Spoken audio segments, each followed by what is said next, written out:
अस्सलाम वालेकुम, मेरा नाम अरसलान खान है। अच्छा, आज बात जो हमने करनी है ना, वो करनी है इमोशनल नमनेस के ऊपर। वैसे तो मैंने बड़ी इसके ऊपर वीडियोज़ बनाई हैं, तो थोड़ा-सा इसको और डिग इन करते हैं कि इसके लिए हम कर क्या सकते हैं। तो जो लोग फर्स्ट टाइम सुन रहे हैं, तो उनके लिए ये है कि जो इमोशनल नमनेस है ना, उसकी बेतहाशा रीज़न हो सकती हैं।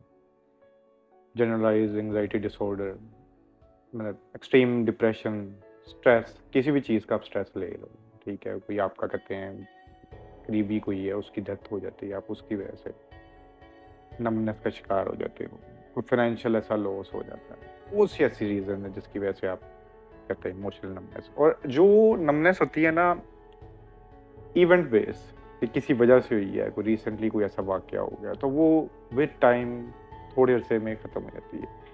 बट जो होती है क्रोनिक, जिसको क्रोनिक ऐसी चीज़ को बोलते हैं जो कुछ अरसे से ज़्यादा रह जाए, नॉर्मल डेज़ से ज़्यादा रह जाएगा। तो इसका मतलब हम वो कोई ऐसी पेन हो जाए, कुछ लोगों की पेन अगर वो 6 महीने से ज़्यादा चली जाए, तो उसको फिर बोलना शुरू कर देते हैं कि ये एक ना क्रोनिक पेन है। इसी तरह जब आपकी नमनेस, जो इमोशनल नमनेस है कि आपके जो इमोशंस हैं, वो डेड हुए हुए हैं, आपको जो लाइफ़ है वो बड़ी डार्क सी नज़र आ रही है और आपको किसी चीज़ की एक्साइटमेंट फ़ील हो ही नहीं रही है। तो अगर आप इस फ़ेज़ में अगर ज़रूर एक मखसूस टाइम से ज़्यादा रहना शुरू हुई है, तो आप उसको कह सकते हो कि अब ये क्रोनिक डिप्रेशन है। और इमोशंस जो है ना, वो बिल्कुल गायब हो चुके हैं। आपको कुछ फ़ील होता ही नहीं है। तो उसके लिए जो है ना, आपको फिर थोड़े से स्टेप्स लेने पड़ते हैं अपनी लाइफ़ को वापस लेके आने के लिए। अगेन मैंने कहा, इसकी बहुत सारी रीज़न हो सकती हैं और कुछ कहते हैं इंटेलेक्चुअली कहूँ तो एक बहुत बड़ी रीज़न जो सोचने वाले लोग हैं उनके अंदर लाइफ़ में एक दफ़ा लाज़मी आती है। और वो होती है एक्जिस्टेंशियल क्राइसिस की वजह से भी। जिस तरह टॉल्स्टॉय था, बहुत बड़ा अफ़साना निगार था, तो उसका जो उसने मास्टरपीस लिखा था ना, वार एंड पीस, तो कहते हैं कि उससे पहले वो बड़ी एक शदीद एक्जिस्टेंशियल क्राइसिस के अंदर था, तो बड़ी एक्सट्रीम डिप्रेशन में था। खैर उसने फिर कुछ अरसा जो है वो एक गाँव में जाके गुज़ारे, जिससे वो ज़रा रिकवर हुआ। उसके बाद उसने वो लिखना शुरू किया। तो इस तरह हमारी लाइफ में कोई भी सोचने समझने वाला इंसान होता है, जिसके अंदर क्वेश्चन उभरते हैं, तो उसकी लाइफ में एक टाइम ऐसा लाज़मी आता है। सो एक रीज़न ये है और बेतहाशा रीज़न मैंने जैसे पहले आपको बताया। और जो लोग इससे गुज़र रहे हैं उनको पता है कि इमोशनल नमनेस जो है वो बड़ी एक अज़ियतनाक चीज़ है। आपकी जो लाइफ है वो बड़ी ही आपको वर्थलेस फ़ील होना शुरू हो जाती है। आपको कुछ अच्छा नहीं लगता और आप एक बड़े डार्क मोड के अंदर हर टाइम एक-एक लम्हा उसी के अंदर गुज़ार रहे होते हैं। तो और वर्स्ट थिंग इज़ कि आप जब पुराना-अपना टाइम याद करते हो, तो लगता है कि यार ये मैं इस चीज़ को लेके कितना एक्साइटेड था, मैं फलाँ चीज़ को लेके कितना एक्साइटेड था, अब मुझे बिल्कुल कुछ भी नहीं फ़ील हो रहा। What's going on? तो अब इससे निकलने के लिए अगेन रीज़न कोई भी हो सकता है कि कहते हैं ये आपने कुछ जो ज़्यादातर लोग मेरे साथ इन कॉन्टैक्ट हैं उनकी हिस्ट्री एंग्ज़ायटी की है, तो एंग्ज़ायटी बहुत बड़ा रीज़न होता है आपकी इमोशनल नमनेस के अंदर भी और आपको अल्टीमेटली डिप्रेशन की तरफ लेके जाने में भी। तो अगर आपका एक टाइम एंग्ज़ायटी से लड़ते-लड़ते गुज़रा है, तो आपका ब्रेन जो है इसमें कोई दो राय नहीं है कि वो इसका शिकार हो जाए एक टाइम पे आके इमोशनल नमनेस का, ठीक है? तो मतलब जो भी केस है, अब इसको हमने सॉर्ट आउट किस तरह कर सकते हैं? मुझे ना एक बड़ी वो प्यारी एक वो थी, आप समझ लो कि एक पार्ट था, मुझे ब बड़ी अक्सर ज़िक्र करता हूँ, बड़ी एक ना 3D मूवी थी सोल, तो वो बड़ी पसंद थी। उसके अंदर ना जो उसका करैक्टर होता है ना, उसको म्यूज़िक बड़ा पसंद होता है। उसको होता है कि मैं किसी बड़े स्टेज पे जाके ना म्यूज़िक अपना दूँ उस पे एक, तो पूरी ज़िंदगी की उसकी ख़्वाहिश होती है। तो एक टाइम आता है कि उसकी ये ख़्वाहिश पूरी होने लगती है और वो उस तरह स्टेज पे खड़ा होता है और उसने इंस्ट्रूमेंट पकड़ा होता है। तो साथ उसके ना एक जो लेडी होती है ना जिसने गाना होता है, वो खड़ी होती है। तो वो उसको बोलता है कि यहाँ पे आज मैं खड़ा हूँ, मेरी पूरी ज़िंदगी की यही ख़्वाहिश थी कि मैं एक दिन यहाँ पर आके खड़ा हो जाऊँगा और आज मैं खड़ा हूँ, पता नहीं मुझे कुछ वैसा फ़ील नहीं हो रहा। जो मैंने सोचा था ये वो नहीं है, वो फ़ीलिंग। तो वो ना एक बड़ी इंटरेस्टिंग लाइन बोलती है। वो बोलती है कि एक कहावत है कि मछलियाँ जो है ना, एक बुज़ुर्ग मछली के पास जाके बोलती हैं कि गुरुजी किसी तरह ना हमें ओशन दिखा दो। तो उसका गुरु बोलता है तुम तो ऑलरेडी ओशन के अंदर हो। No, this is not an ocean, it's just a water. ये तो सिर्फ पानी है। ओशन देख उसमें बड़ा दूर तक फैला है। ये तो सिर्फ पानी है। तो ये जो सिर्फ पानी है, ये वो स्टेज है जिस तरह उसने वो उधर खड़ा होकर कहता कुछ फील नहीं होता, क्योंकि हमारी जो खुशियां हैं, जो हमारी चीजें हैं ना, वो हमने क्रिएट की होती हैं अपनी फैसिनेशंस के साथ। चीजें बड़ी सीधी सीधी या चीजें सीधी नहीं है, चीजें बड़ी खूबसूरत है, हमने उनको सीधा सीधा बना दिया। वेदर आपका जो भी नजरिया है देखने, तो हम वो खुशी किस तरह पा सकते हैं? जिस तरह छोटे होते हैं हमें हर चीज फैसिनेट करती थी, तो हम दोबारा उस तरफ किस तरह जा सकते हैं? उस फैसिनेशन को किस तरह लेके आ सकते हैं? उसके लिए हमें सबसे पहले अपनी जो कंडीशनिंग हमारे साथ जो बड़ी स्टूपिड सी हुई है ना, इससे निकलना पड़ता है। उससे निकलना बड़ी आसान है, ट्रस्ट नहीं बड़ा आसान। जिस तरह मैंने टॉलस्टॉय का जिक्र किया ना कि थोड़ा अर्सा आप नेचर के अंदर निकल जाओ, नेचर आपको बड़ा ही जबरदस्त सबक सिखा देती है। अब मैं अपनी अगर बात करूँ ना, तो मुझे इतना टाइम नहीं मिलता। कोशिश मेरी होती है कि जब भी, आजकल तो गर्मी बड़ी है, बाहर जाया नहीं जाता, और उसकी इसलिए ये एक रीज़न है कि मैं अपने कमरे में बैठ के बना रहा हूँ वीडियो, दूसरे कमरे में जाने का दिल नहीं करता।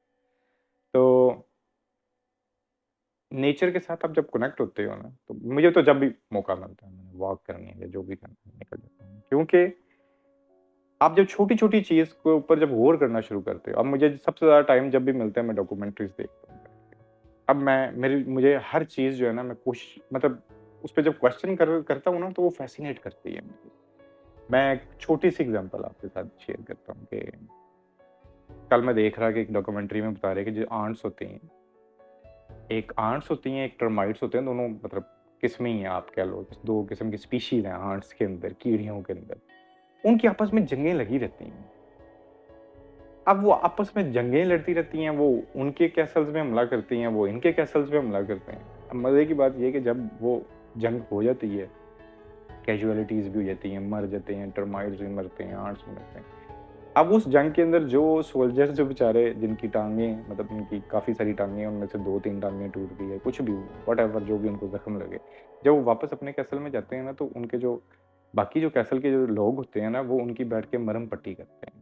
अच्छा, वो इस दुनिया के अंदर इंसान के बाद दूसरी ऐसी मखलूक है, जो कि ये काम कर रही है कि जो ज़ख्मियों को मरहम पट्टी करती है। मरहम पट्टी ज़ाहिर है ऑब्वियसली इस तरह तो नहीं करती, जिस तरह हमारा ये मेडिकल का सिस्टम होता है। उनकी जो मुँह का सलाइवा होता है ना, ये बेसिकली हील करने का काम करता है।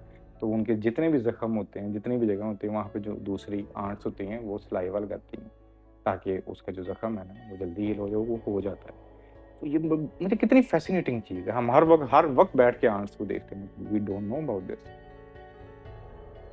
मैं अगर तरबूज खा रहा हूँ, तो मुझे इस तरह की आई कैन स्टॉप इट, कि मतलब जब मुझे आदत पड़ी हुई है ना हर चीज़ को इस तरह देखने की, तो मतलब मुझे बड़ा अजीब लगता है कि मैं कल इस तरह ही क्वेश्चन कर रहा कि यार मैं घर के अंदर जो है ना, हम वो जो पानी यूज़ करते हैं, कोई नेस्ले का या इस तरह का, वो यूज़ करता हूँ। और बचपन में मुझे याद है, हम अपना टैप वाटर पीते होते थे, बिल्कुल ठीक था। आप पी नहीं सकते क्योंकि जी हमें तो यही बताया कि बहुत ही गंदा होता है, बहुत ही मतलब ये कहते हैं, नीचे से आ रहा है अगर ज़मीन से फ़िल्टर होके, फिर भी वो गंदा ही आ रहा है, ठीक है? और इट्स ट्रू, हमने चेक करा हुआ है, वो गंदा ही है। तो मैं जब तरबूज खाता हूँ, ठीक है? वो भी बेसिकली वाटर ही है ना, जितने भी हम फ्रूट्स खाते हैं बेसिकली, तो वो वाटर के थ्रू ही वो फ्रूट क्रिएट हुआ ना उस दरख्त के अंदर। तो वो कैसी फ़िल्ट्रेशन है कि मैं बैठ के 3 तरबूज भी खा लूँ, मुझे कोई हेपेटाइटिस नहीं होगा, मुझे कुछ नहीं होता, और वो इतना क्लीन है। और फिर उसकी कवरिंग, मतलब अंदर वो एक टेस्ट डेवलप होना उस पानी से, फिर उसके इर्द-गिर्द एक हार्ड खोल का मतलब क्रिएट होना। आई डोंट नो कि ये एवोल्यूशन थी या जो भी, जिस तरह भी सब कुछ क्रिएट हुआ, कितना फ़ैसिनेटिंग है। मुझे मुझे बड़ा फ़ैसिनेट करती है। और उसके अंदर जो प्योरिटी है, उसके अंदर जो क्वालिटी है, वो सारी कितनी प्योर है। इतनी प्योर शायद हमारे इसमें पानी में भी ना हो। How come? तो इस तरह के क्वेश्चन आते हैं। और इस तरह की चीज़ें जो हैं मुझे फ़ैसिनेट करती हैं। इन एक कनेक्शन मेरा इस सारी नेचर के साथ है। नेचर हर तरफ देखोगे आपको फ़ैसिनेट करेगी। तो बेशक अगेन मैं आपको ये बता दूँ कि आप अगर स्ट्रेसफुल हैं, उसकी बेसिक चीज़ ये है, अपने क्वालिटी ऑफ लाइफ़ ठीक करना शुरू करो। जिस चीज़ का स्ट्रेस है, लेस स्ट्रेस करो। इर्द-गिर्द की जो कंपनी है वो पॉज़िटिव करो। अपनी डाइट जो है वो उसको ठीक करो। अपनी नींद का ख़्याल रखो, एक प्रॉपर रूटीन बनाओ। कुछ अर्सा अपनी रूटीन का ख्याल रखो, अच्छी रखो रूटीन, और अल्लाह खैर करेगा चीज़ें बेहतर होना शुरू हो जाएँगी। बट उसके साथ आपको जो है ना इस चीज़ का लाज़मी ख्याल रखना कि अपने नेचर के साथ कनेक्ट लाज़मी होना है, और अपनी जो वंडर करती हुई थिंकिंग है ना, वंडर मुझे उर्दू में कोई लफ़्ज़ नहीं याद आ रहा है, तजस्सुस वाला दिमाग कह लो, ठीक है? उसका ऑन रखना बड़ा ज़रूरी है आपका।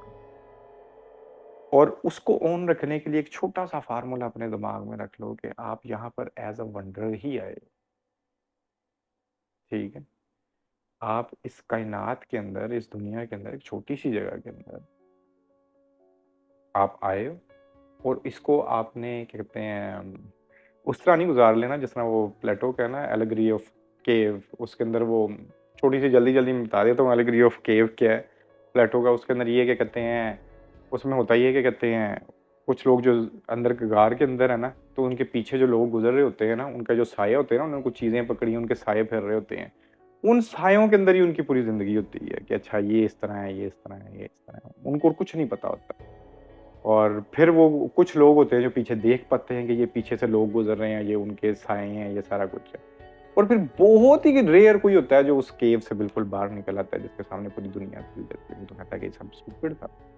तो आप इस एलेगरी ऑफ केव को कहीं पे भी इम्प्लीमेंट कर सकते हो। हमारा जो सारा मीडिया स्ट्रक्चर है, उसके अंदर देख सकते हो कि मीडिया हमें कुछ शेप्स दिखाता है जो कि रियल नहीं होती हैं। हम उसके मुताबिक अपना जो है ना वो ज़हन बना लेते हैं कि अच्छा इस तरह, इस तरह, इस तरह, इस तरह चीज़ें हैं, असल में चीज़ें उस तरह नहीं होती। तो बहुत कम लोग हैं जो उससे बियॉन्ड देख पाते हैं, क्वेश्चन कर पाते हैं। तो आपने उसके बियॉन्ड जाना है। आपने उन केवमेन्स की तरह नहीं रहना कि आपको जो कुछ इर्द-गिर्द बताया गया, जिस तरह आपको बचपन से बताया, और उसी की एक ऐसी नहूसत की वजह से हम उस ब्रेन स्ट्रक्चर के अंदर फँस जाते हैं कि जिसके अंदर हमें ब्यूटी दिखनी बंद हो जाती है। हमारा जो वंडर वाला दिमाग है वो ख़त्म हो गया होता है। हमें लगता है बस ये सब कुछ ऐसा ही है। बचपन से ये ऐसे ही चलता आ रहा है। ऐसे ही मर जाना है। ऐसे ही आए थे। ये क्या, इसका कोई एक्जिस्टेंस का कोई जो समझ ही नहीं आ रही है, और कोई चीज़ ही नहीं फ़ील हो रही। तो आपका जो वो ब्रेन है ना, वो फिर उसी लूप के अंदर फँसा रहता है, स्ट्रेसफुल।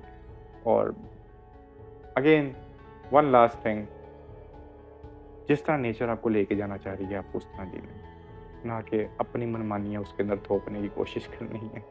तो ना आप अपनी मर्ज़ी से इस दुनिया में आए थे, ना आपने अपनी मर्ज़ी से यहाँ से जाना है। ये नेचर की ही काम है, उसी पे छोड़ छोड़ दें, और उसकी इसी ब्यूटी को, इस चेंज होती ब्यूटी को जो है ना एन्जॉय करना सीखें। ये वाहिद चीज़ है जो आपको स्टेबल भी रखेगी, और आपकी जो अंदर की जितने भी है ना इमोशंस, उनको बैलेंस भी रखेगी। आज के लिए इतना ही। अपना सब लोग ख़्याल रखिएगा। इंशाल्लाह फिर बात होती है।